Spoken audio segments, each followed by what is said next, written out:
Hello students, welcome to the lecture on Introduction to International Marketing Management, and after this lecture we will be able to learn the following objectives. Understand the importance of customer in business, study the customer value management, analyze the customer's choice and its impact on retention, and study the importance of innovation in organization. Let us start our lecture with customer focus and customer value. These became lovely terms for the marketers and the managers. People generally use it more and more. Indeed, who could argue against such a concept? But what does it actually mean? More important, what does it imply for the organization which seeks to be genuinely customer focused? And what does it mean to understand customer value? Customer value is defined in the marketplace, not in the factory or an agency. A small but growing number of companies in the markets draw on their knowledge of what customers value or they value to gain marketplace advantages over their less knowledgeable competitors. There is a market for offering as two elemental characteristics: its value and its practice. There's lessons to be learned from B2C world in B2B world around all this as well. And I think this understanding of the customer enables, and understanding the customer's needs in B2C is the same in B2B world. And that enables a much better view and enables much more potential upsell, which then drives the value.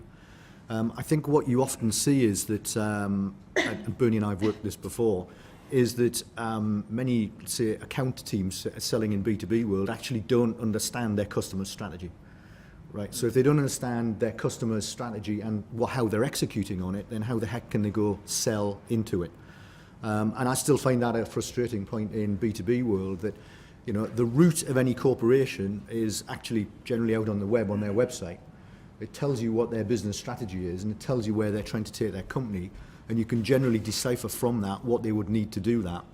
You can reach into your own internal B2B kit bag to go match your product, services, solutions against that company's execution. And I think in many cases, a lot of companies are weak in that space.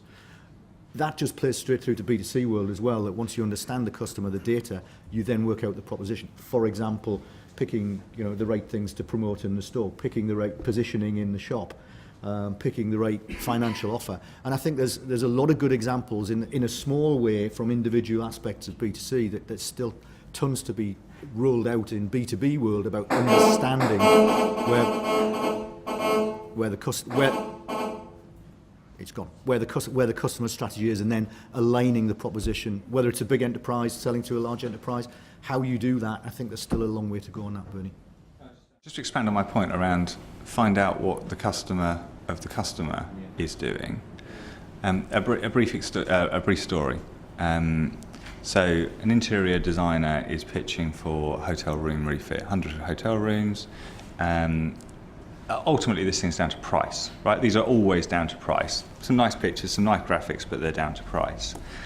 But she reviews the hotel chain and recognises that they have a core environmental policy to which they're not currently quite achieving. So she marks her price up by 10%, but takes 5% of that cost and buys rainforest. And the result of buying that rainforest is that these hotel rooms are now carbon offset for the next 10 years.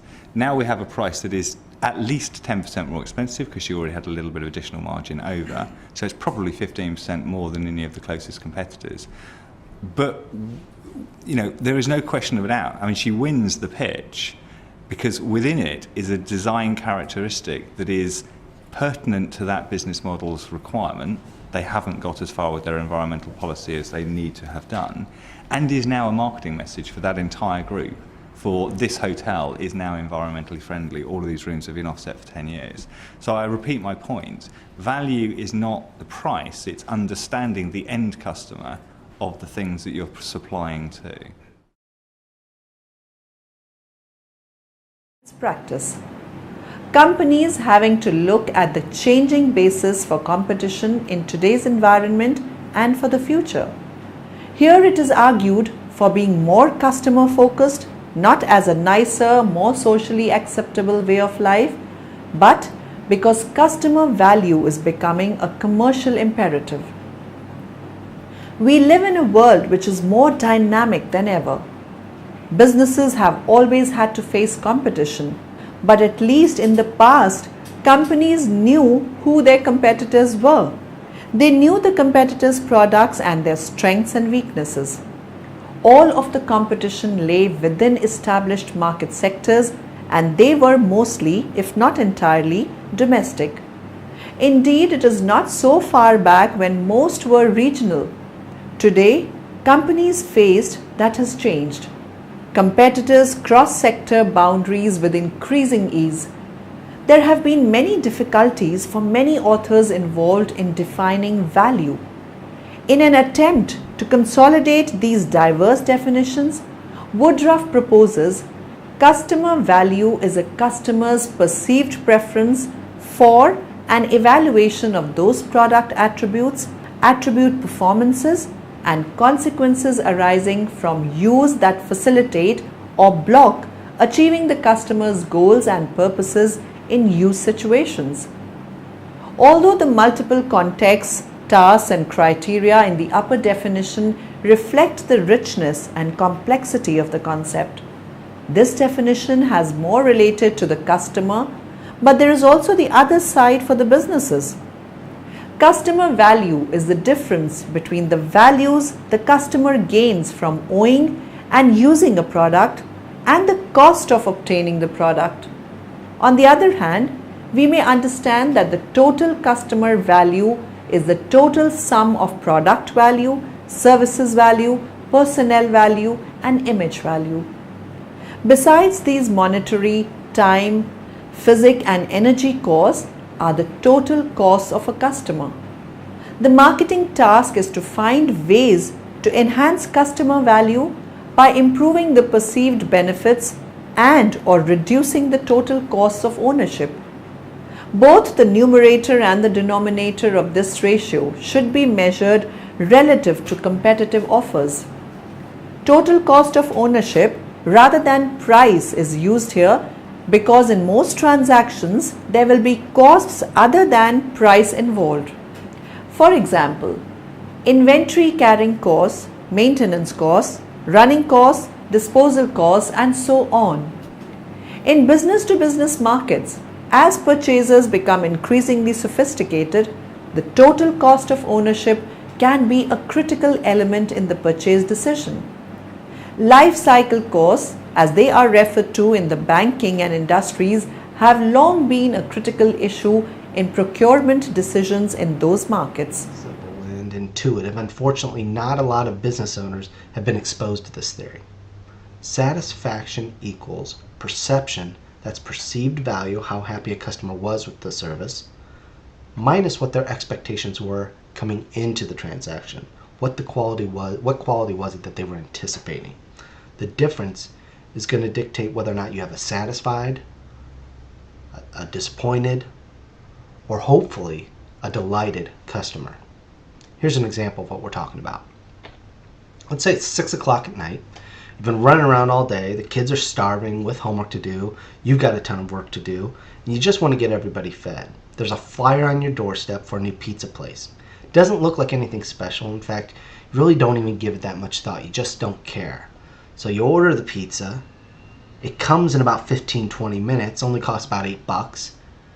And when you taste it, the kids love it. It just really hits the spot. It's perfect timing, perfect taste. It just felt great. You really hit the jackpot there. So you're coming into it not with a huge expectation of what you're getting. You just weren't really even thinking about it that much. You just figured you'd try it. So it's we'll say it's a 3 out of 10 on a 10-point scale. But when it comes, you're happier. I mean, the quality was greater than what you had expected it would be. So you probably peg it at an 8 out of 10. So that then gives you a delighted customer. Now let's say it's the next day. You're talking with your friends and you mention how you found this great little pizza place. You discovered it. No. A delighted customer passes on the word and becomes a promoter for your business. Something we all want. It's the best form of growth. So they tell their friends, they pass it on, and one of their friends gives it a shot. So, the new customer calls in. They're coming in with higher expectations. They're coming in with maybe a 9 out of 10 because you were just really talking it up, saying what a great place this was. Pizza guy comes though. Takes about an hour to get there. When he does, pizza's a little bit cold, and it's really not as good as the pizza shop has done in the past. Now the guy's eating the pizza, and he's thinking, person who recommended it really doesn't know good pizza. In fact, now they are disappointed because their expectation was higher than what the perceived value was that they got. He's disappointed. He never comes back. In fact, he may even deter people away because he's complaining to his friends about his poor experience. What if he'd come in with the same expectations as the first person? What if he'd come in with a 3? Well, he still would have been delighted. Maybe not as delighted as the first person, but he would have been happy. It would have exceeded his expectations.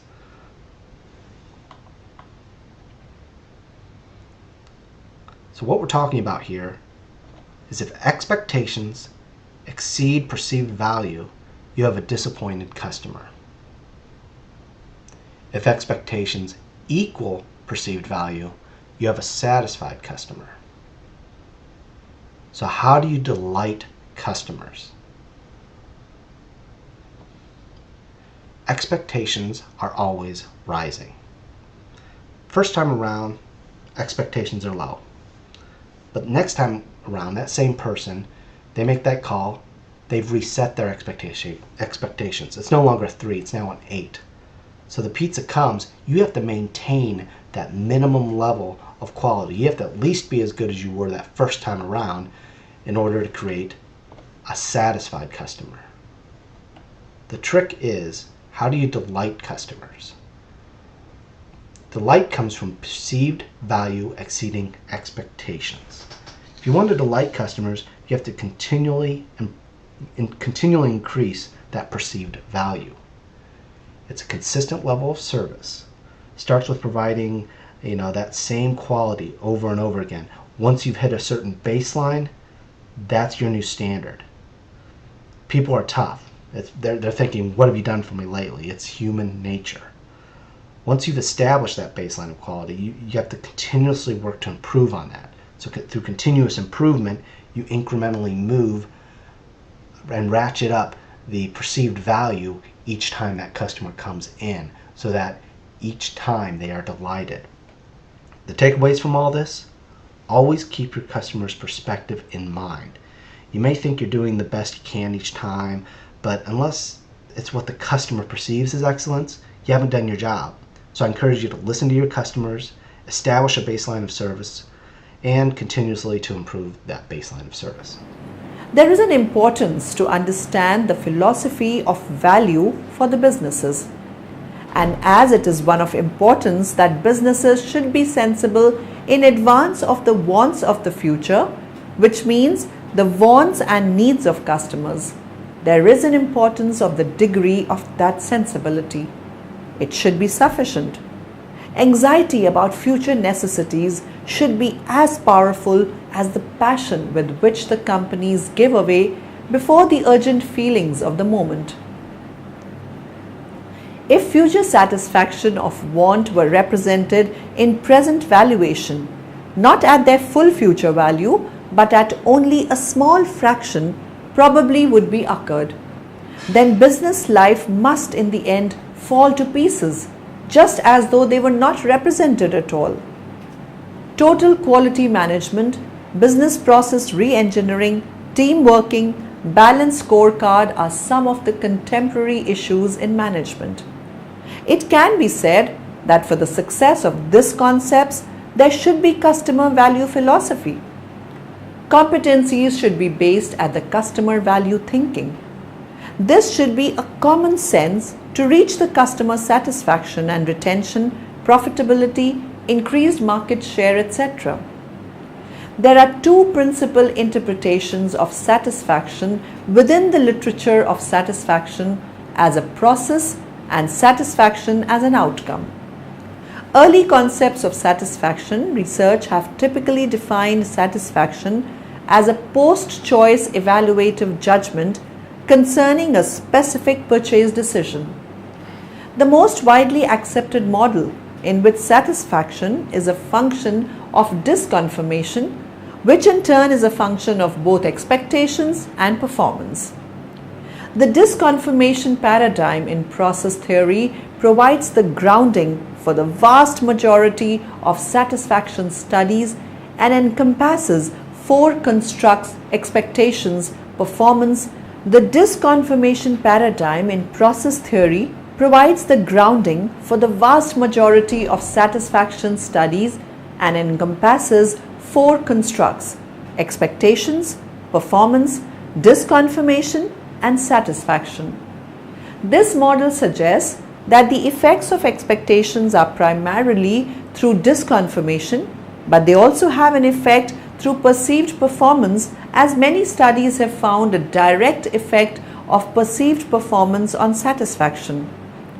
Swan and Combs were among the first to argue that satisfaction is associated with performance that fulfills expectations, while dissatisfaction occurs when performance falls below expectations. In addition, Poise and von Grumkow view satisfaction as a discrepancy between the observed and the desired. This is consistent with value percept disparity theory, which was developed in response to the problem that consumers could be satisfied by aspects for which expectations never existed. The life cycle customer satisfaction process.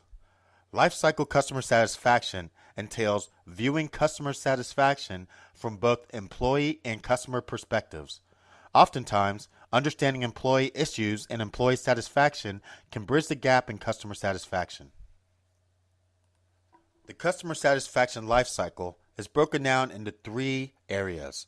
You have employee satisfaction, you have customer satisfaction, and you have effective analysis. With employee satisfaction, you want to enhance workforce productivity, retention, and satisfaction. You want to reduce turnover, recruiting, and training costs. You want to anticipate and respond to workforce issues before they escalate. And you want to enable more effective and cost-effective rewards and recognition. Now you want to bridge the link between employee commitment to customer loyalty. You have customer satisfaction. You want to strengthen key customer relationships. You want to define customer expectations. You want to link customer to results. And you want to provide customers with superior support, effective technology, and simple processes. And next you have effective analysis. Here, you review customer input, you identify issues, you clarify those issues with customers, you develop a strategy to eliminate the problems, and then you execute a plan. And together, combining all these three aspects, you get total customer satisfaction. Customers want a meeting between their values, needs and wants, and the object of their evaluations. More recently, renewed attention has been focused on the nature of satisfaction, emotion, fulfillment, and state. Consequently, recent literature adds to this perspective in two ways. First, although traditional models implicitly assume that customer satisfaction is essentially the result of cognitive processes, new conceptual developments suggest that affective processes may also contribute substantially to the explanation and prediction of consumer satisfaction. Second, satisfaction should be viewed as a judgment based on the cumulative experience made with a certain product or service rather than a transaction-specific phenomenon. The best ways to know what's working and what's not in your business is to ask how customers feel about how they're being treated. Getting their feedback not only helps you know where changes could be made, but it also sends a message to your customers that you care. Before you send anything out, you want to be sure your customer satisfaction survey covers all the areas that impact your business. Research what other companies in your industry have done by looking online or in their places of business. You can even purchase survey templates that have been designed with the most appropriate questions in mind. It's also important to ask those within your business who work directly with your customers about what should be included that they know customers would want to provide their opinions about. This way, the questions could pertain to products, prices, ambiance, and of course, customer service. It's best to use a rating scale, as customers are most familiar with assigning a number to what they think, usually 1 to 5 or 10, with the highest number being the best. You'll also want to limit the number of questions asked to less than 20. The survey should take from 5 or 10 minutes tops to fill out. Otherwise, there's a good chance you'll lose them before they finish and submit it. Be sure to leave space for them to also provide a further explanation or comment. Once you have the type of questions you want to ask, then you'll have to plan how you will give it to your customers to take.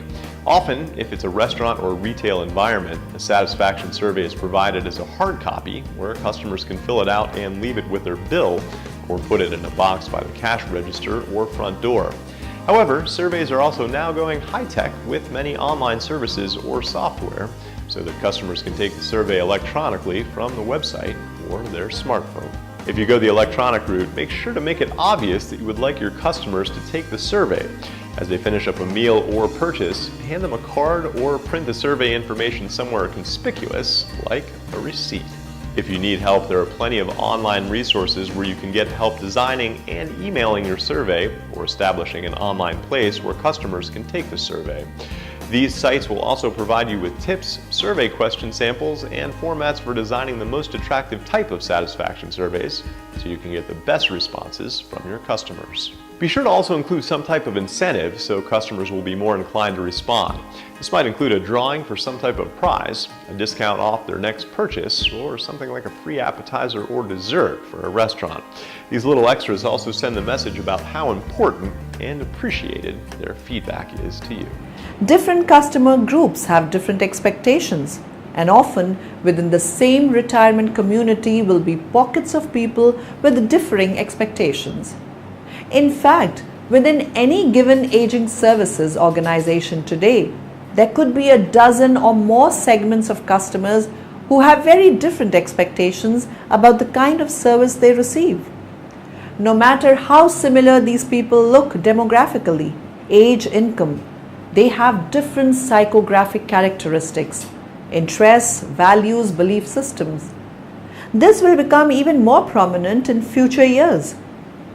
Organizations that emphasize customer satisfaction often screen employees to ensure that is their orientation as well. If we sense a friendly, caring personality, then training programs to teach staff how to be customer responsive will work.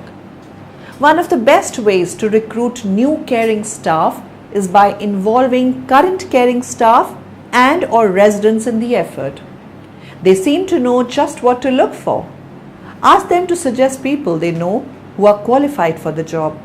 Get them involved through participation in the initial interviews and providing hiring recommendations. Develop a standard set of questions and some role-playing scenarios for use in the interview. The importance of attitude has already been mentioned, hiring the right people from the start and then making sure each employee understands that it is the customer resident who allows him or her to collect a paycheck. Customer service training is a crucial component of any orientation session, and regular in-service training in this area is imperative. For leaders and managers, part of the learning is getting a better understanding of how customers currently view their operation. They can review recent customer satisfaction surveys, analyze complaints over the past 6 months, observe focus group sessions with customers, engage an outside party to complete mystery shopping reports of how competitors interface with their prospects, and practice MBWA, management by walking around. In addition to hiring the right people, establishing solid training for staff, and educating the organization's leaders, there are at least 3 macro-level systems that should be put in place within the organization. One is establishing a good database of customer, prospect, and referral information. Another is developing an ongoing real-time way of securing customer feedback. And the third is a standard customer satisfaction measurement program for benchmarking over time. A database of residents, family, guardians, prospects, referral agents, board members and employees will be useful to the organization for a multitude of purposes, not merely for the achievement of customer satisfaction. Today, there are several good customer relationship software management systems on the market. See resources. In addition to good hiring training to develop customer-oriented attitudes and putting a usable customer relationship management database in place, the next leg of getting started is development of a broad-based feedback program. In other words, develop a comprehensive network of customer touchpoints. This might take the form of an 800 number for complaint registration and resolution, a monthly fireside chat with customers at different locations, or regular focus group sessions to discuss specific aspects of service and care. Periodic surveys on our website are useful for computer-savvy residents. 75% of those aged 65 and over are computer literate, according to an overall random survey of persons 65 years and older. Customer value management is managing each customer relationship with the goal of achieving maximum lifetime profit from the entire customer base. Customer value management enables companies to take full advantage of the economics of loyalty by increasing retention, reducing risk, and amortizing acquisitions cost over a longer and more profitable period of engagement. Although customer value management seeks to increase the aggregate value of the customer base, this is accomplished customer by customer. Not every individual customer will be profitable, but each must be managed to maximize overall profit, even when the management consists of identifying which customers have little value to the business and focusing development and retention efforts elsewhere. Profits. When we consider a company's customer value, we can define it as value equaling the product or service plus image plus the relationship. We will review each of these elements to see how a company can position themselves in the marketplace to ensure maximum customer value is delivered to create maximum profit. This process is a great method to review with salespeople to find competitive advantages and to visit company mission statements. Product and services attributes. This can be broken down into the following components. These components are functionality, quality, price, and time, and have an interlocking relationship with each other. Functionality. This describes the product or the service being offered. Answering the questions of who, what, where, and when can help guide the business owner to define the target markets. For example, if your business is plumbing, we can answer who, homeowners, what, plumbing repair services, which you could define in more detail, which could be including leaks, toilet and shower and drain repairs. Where, at their homes. When, 7 days a week, 24 hours per day. This can be expanded to other services. In our example, we may also have another service offering that targets the renovation market, providing new installation of water heaters, tub and tile, etc., or targeting industrial clients or condominium maintenance. If a product is being sold, then the main benefits of the product are also highlighted. The old adage, features tell and benefits sell, is important to remember when defining the functionality. Saving time or money are two very attractive phrases to potential clients. Quality can be incorporated into the value proposition in a couple of ways. Quality can be part of the product offering and/or to support the attributes of the product. A quality product offering could be expressed in a promised response time, such as we respond within 2 hours. It could also be expressed in support of services, such as a lifetime warranty. A quality attribute would be a warranty on defects on physical products. Many businesses offer extended warranty on physical products as part of an upsell strategy and to retain customer loyalty. The price of a product or service must be in line with the target marketplace and the required margins or profit goals of the business. Price can be a leading factor in the value proposition or a loss leader to allow customer acquisition for upselling opportunities once trust and the relationship has been established. Time can be a powerful attribute in competitive markets. Service offerings such as we respond in 1 hour or you don't pay, or if you order a product before 12 noon we ship or deliver the same day, are very, very special offerings.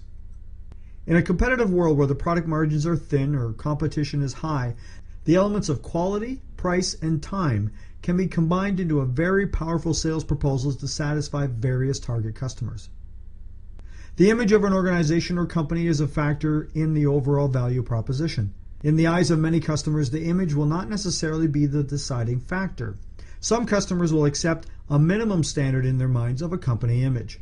Depending upon the services offered, special education or certification by the employees might be required, such as certified or trained technicians. Other areas that can affect a company's image are how your people behave when they interact with customers. The relationship with the customer is a well-known attribute to the customer value proposition. A solid business relationship creates trust and allows the businesses to generate mutually beneficial outcomes. In many cases, it's a business relationship that can overcome any shortcomings in delivery of product or services or any other attributes in the value proposition that may occur. Successful companies have a well-defined customer value proposition. The business owner and their employees know the value they bring to customers and keep focused on delivering that value. The customer value management cycle starts with acquiring the customers who will be most valuable to our business. Who are these customers? Most often, those who will do repeat business with our company for a long time. In the loyalty effect, Risch held cites examples of how long a customer must stay in order to pay for the cost of acquisition. In many industries, the break-even period is a year or more and rising. Companies can no longer afford to indiscriminately recruit customers without examining their long-term value. All customers are not equal. Even a customer that is high value to a competitor might well be unprofitable for us. For example, there are profitable insurance companies that specialize in safe drivers as well as those who focus on drivers with higher risk. A good driver company would be acquiring the wrong customers by placing ads in racing car magazines.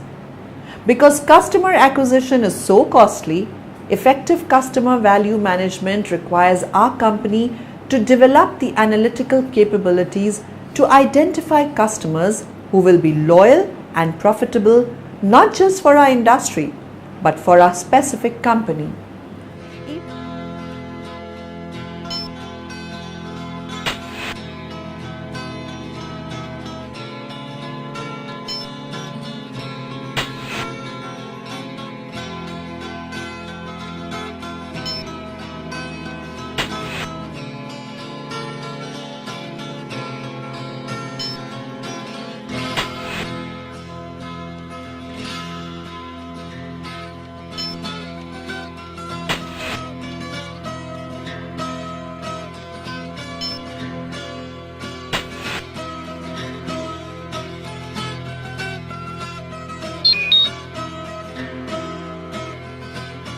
Even with the best chosen customers, managers must develop the relationship.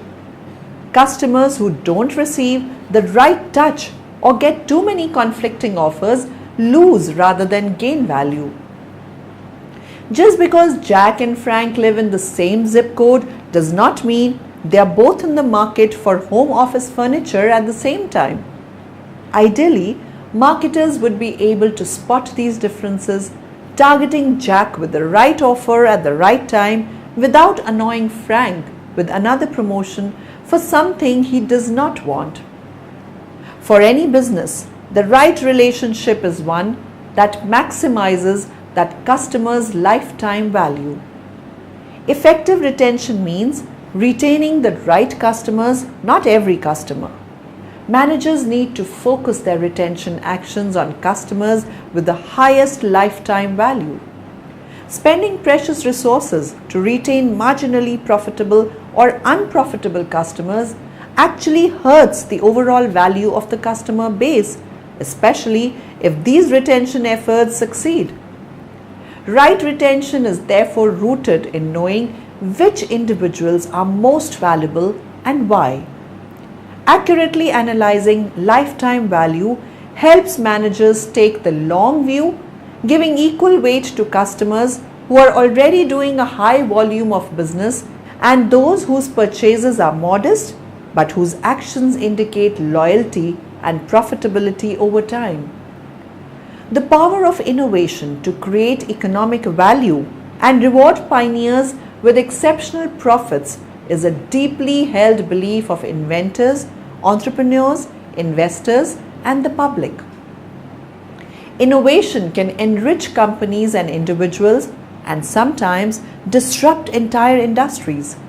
Yet many studies have shown that the value from innovation is often captured by someone other than the original innovator, whether by imitators, suppliers of key components, intellectual property owners, or providers of related products and services.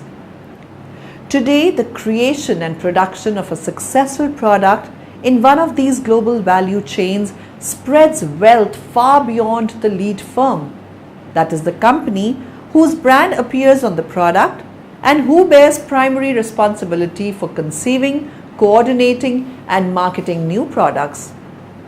While the lead firm and its shareholders are the main intended beneficiaries of the firm's strategic planning, other beneficiaries include partners in the firm's supply chain. Firms that offer complementary products or services may also benefit, possibly even more than the lead firm.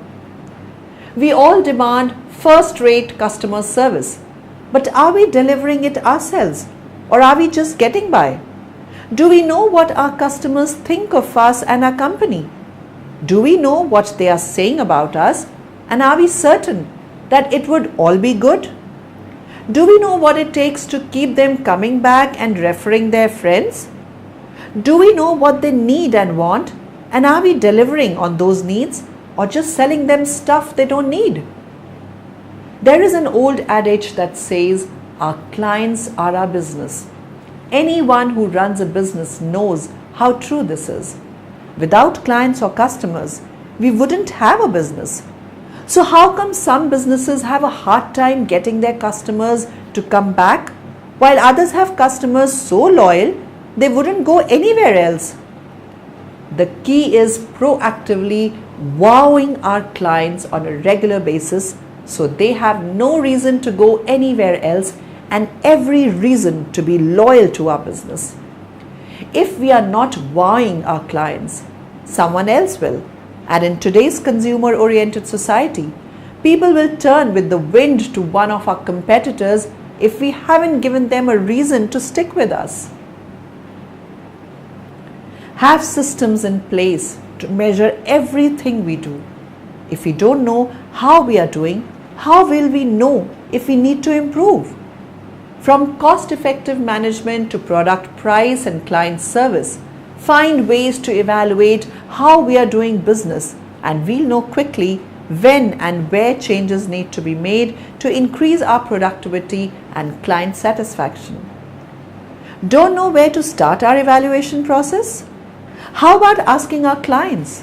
Nothing makes a customer feel more valued and appreciated than being asked what they want and then seeing those things being delivered. It's easy to assume we know what they want, but asking them is still the best way to find out. It is better to promise less and then exceed our clients' expectations than to promise them the world and underdeliver. Be careful to promise only what we can deliver, but make every effort to exceed their expectations every time. The more regular and frequent our contact with our clients, the more solid our relationship will become. Some ideas.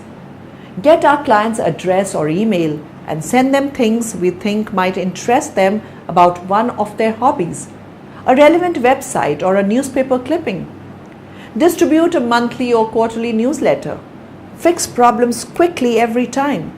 Don't let anyone fall through the cracks. Customer service is the linchpin of success for many organizations. With the proliferation of blogs and online review sites, one bad experience is quickly reported to thousands of potential customers. but customer service delivered online or via phone is a costly endeavor and getting more expensive. Labor and energy costs are rising, and advances in technology mean customers expect more service options, including online FAQ content as well as phone, email, and live chat support. That means today, more than ever, companies are looking for efficient ways to reduce customer service costs without losing quality. For many, the solution is to consider outsourcing all or a portion of their customer call activities. When done right, delegating customer service can help a company streamline operations, be more responsive, and gain a deeper understanding of their constituents. The decision to outsource clearly is not one that should be made lightly. Several of the nation's best-known companies, including Dell, TM, Capital One, and JP Morgan Chase, walked away from outsourcing relationships, realizing that for them, the disadvantages far outweighed the cost benefits. Likewise, outsourcing should not be viewed as a turnkey solution to a company's customer service needs. In order to maintain quality and efficiency, any outsourcing program will require ongoing management from our own leadership. Now, in the end, let us summarize what we have learned in this lecture. Customer focus and customer value is argued for being more customer focused, not as a nicer, more socially acceptable way of life, but because customer value is becoming a commercial imperative. The marketing task is to find ways to enhance customer value by improving the perceived benefits and or reducing the total cost of ownership. There are two principal interpretations of satisfaction within the literature of satisfaction as a process and satisfaction as an outcome. Customer value management is managing each customer relationship with the goal of achieving maximum lifetime profit from the entire customer base. The power of innovation to create economic value and reward pioneers with exceptional profits is a deeply held belief of inventors, entrepreneurs, investors, and the public. Customer service is the linchpin of success for many organizations.